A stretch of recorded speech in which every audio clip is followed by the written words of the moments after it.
Tuhan bersamamu dan bersama rohmu.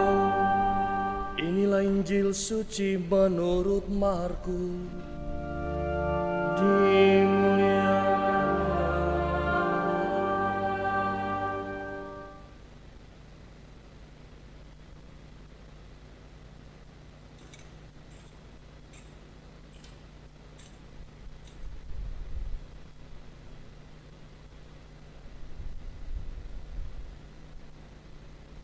Sekali peristiwa datanglah orang-orang Farisi hendak mencobai Yesus. Mereka bertanya kepadanya, bolehkah seorang suami menceraikan istrinya? Tetapi Yesus menjawab mereka, apa perintah Musa kepadamu? Jawab mereka, Musa memberi izin untuk menceraikan istrinya dengan membuat surat cerai. Lalu Yesus berkata kepada mereka, karena ketegaran hatimulah Musa menulis perintah itu untukmu. Sebab pada awal mula dunia Allah menjadikan manusia laki-laki dan perempuan, dan karena itu laki-laki akan meninggalkan ayah dan ibunya dan bersatu dengan istrinya, sehingga keduanya menjadi satu daging. Demikian mereka bukan lagi dua melainkan satu. Karena itu, apa yang telah dipersatukan Allah, janganlah diceraikan manusia. Setelah tiba di rumah, para murid bertanya pula tentang hal itu kepada Yesus. Lalu Yesus berkata kepada mereka, barang siapa menceraikan istrinya, lalu kawin dengan perempuan lain, ia hidup dalam perzinahan terhadap istrinya itu. Dan jika istri menceraikan suaminya, lalu kawin dengan laki-laki lain, ia berbuat zina. Demikianlah sabda Tuhan. Terpujilah Kristus.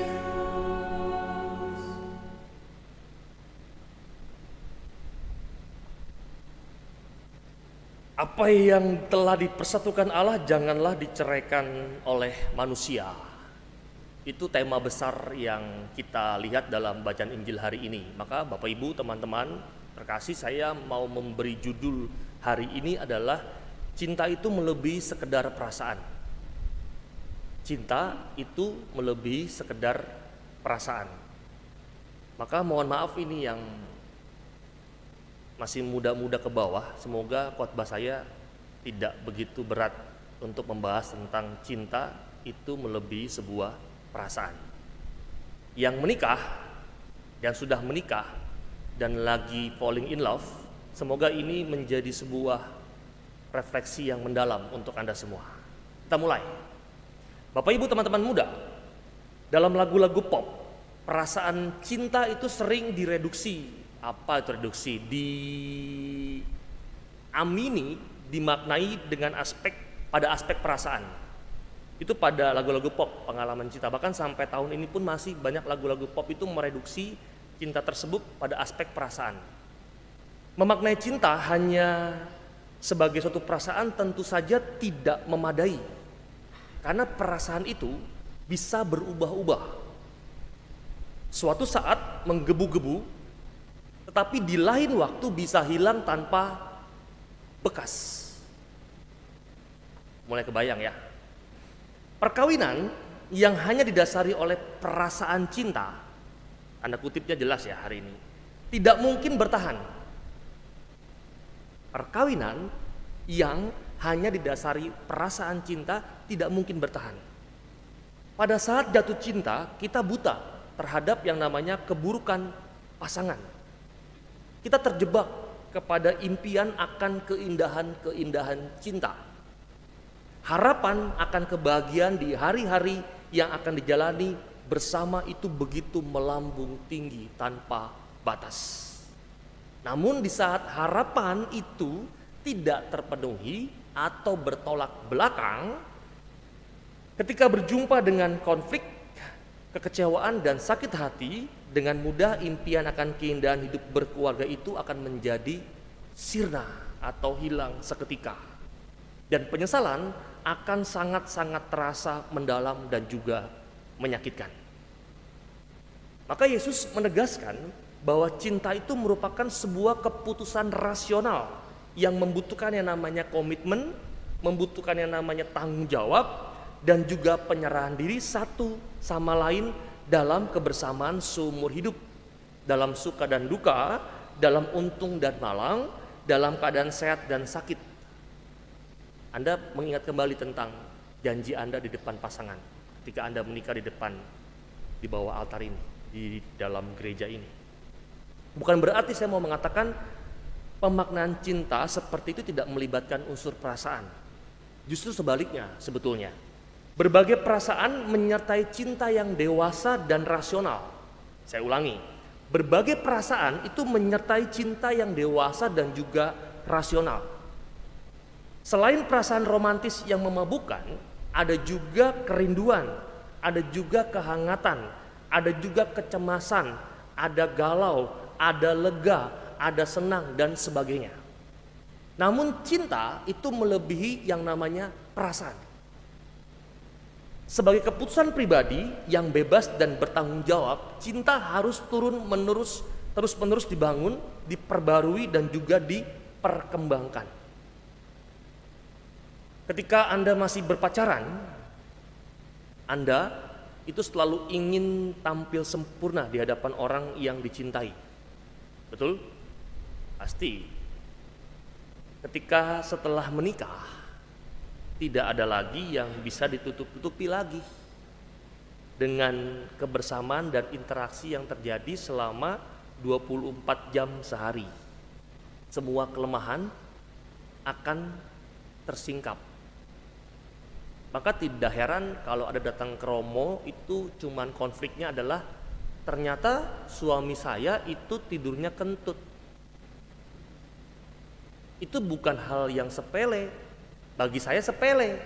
Ternyata bagi beberapa pasangan itu sebagai sesuatu yang menakutkan. Ternyata istriku itu kalau tidur ngigok, Romo. Kalau tidur bisa berjalan sendiri, Romo, ke dapur. Dan itu hal-hal yang ternyata tidak ada lagi yang bisa diumpat-umpati. Karena apa? 24 jam itu bersama. Dan di sini letak perbedaan antara jatuh cinta dan membangun cinta. Ada perbedaan jatuh cinta dengan membangun cinta.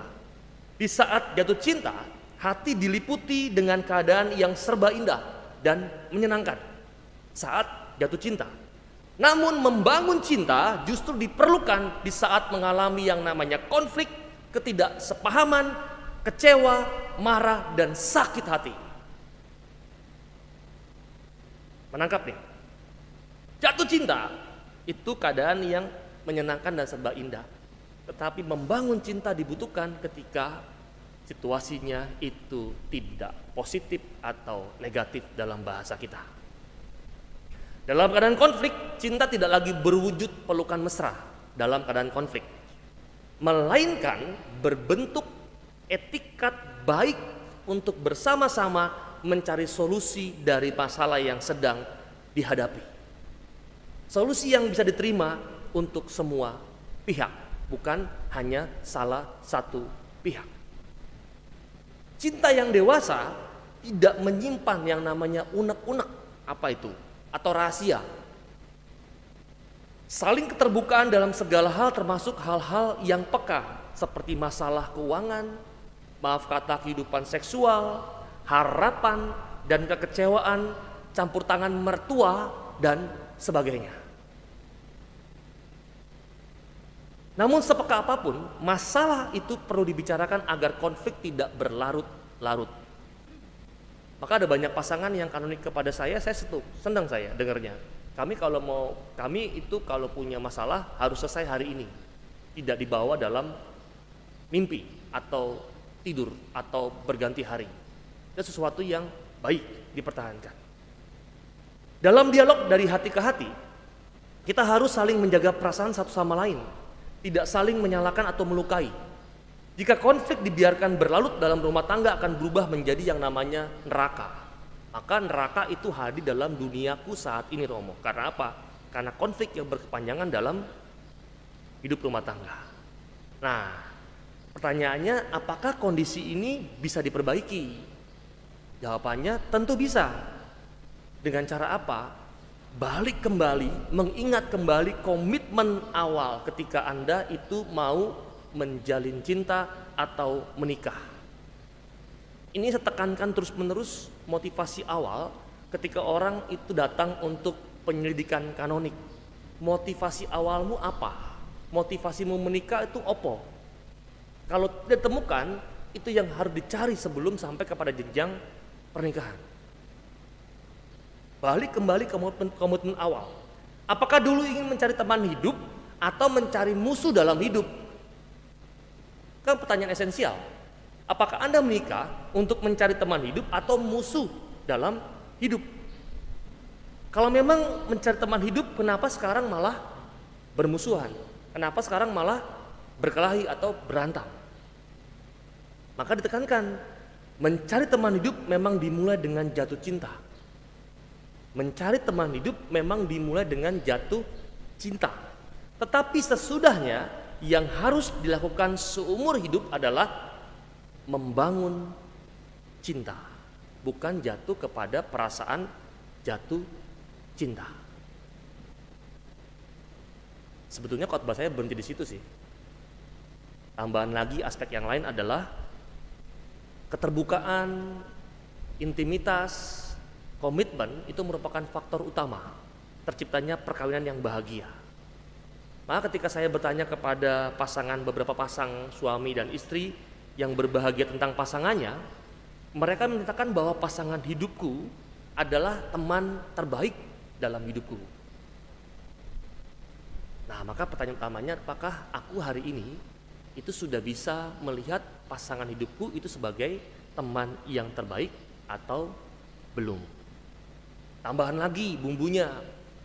Ternyata rasa humor juga memiliki kontribusi besar terhadap terciptanya perkawinan yang bahagia. Keindahan dan kenikmatan perkawinan dapat diperoleh melalui bercanda, nyek-nyekan, tertawa bersama. Dan humor itu juga bisa menetralkan konflik dan juga menyembuhkan yang namanya stres. Maka hari ini saya mau tantang kepada Anda semua, apakah Anda hari ini itu sudah mau dan belajar bukan hanya jatuh kepada pengalaman atau perasaan jatuh cinta, tetapi sudah mulai untuk sampai kepada membangun cinta. Semoga bermanfaat. Maka saya akan menutup khotbah saya dengan sebuah lagu. Judulnya Sampai Tutup Usia. Semoga Anda yang lagi berjuang dalam problem permasalahan hidup, juga Anda yang sedang membangun cinta, ini juga mampu menemukan refleksi dan motivasi yang baik untuk itu.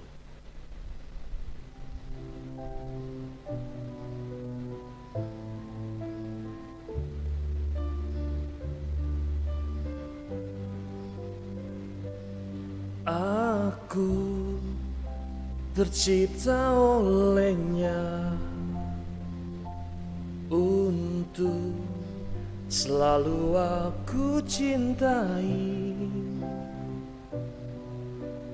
Beri aku kesempatan untuk bahagiakan dirimu. Kamu tercipta olehnya untuk selalu aku cintai. Genggam erat tangan ini, jangan sampai kau lepaskan.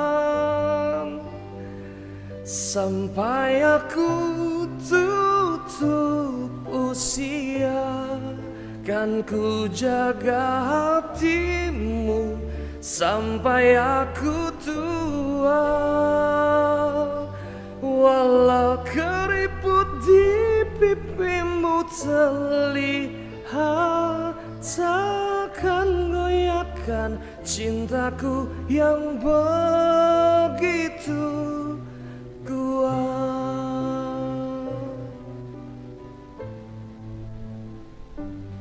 Kamu tercipta olehnya untuk selalu aku cintai. Genggam erat tangan ini,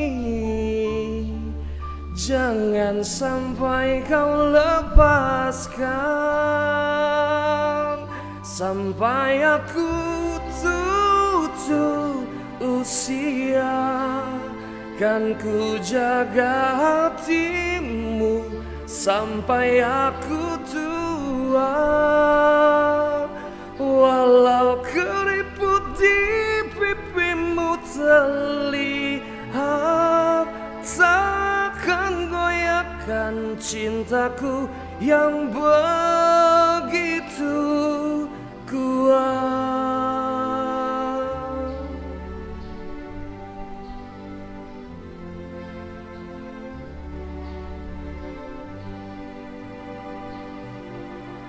Sampai aku tutup usia, kan ku jaga hatimu sampai aku tua. Walau keriput di pipimu terlihat, takkan goyahkan cintaku yang begitu. Sampai aku tutup usia, kan ku jaga hatimu sampai aku tua. Walau keriput di pipimu terlihat, takkan goyahkan cintaku yang begitu kuat.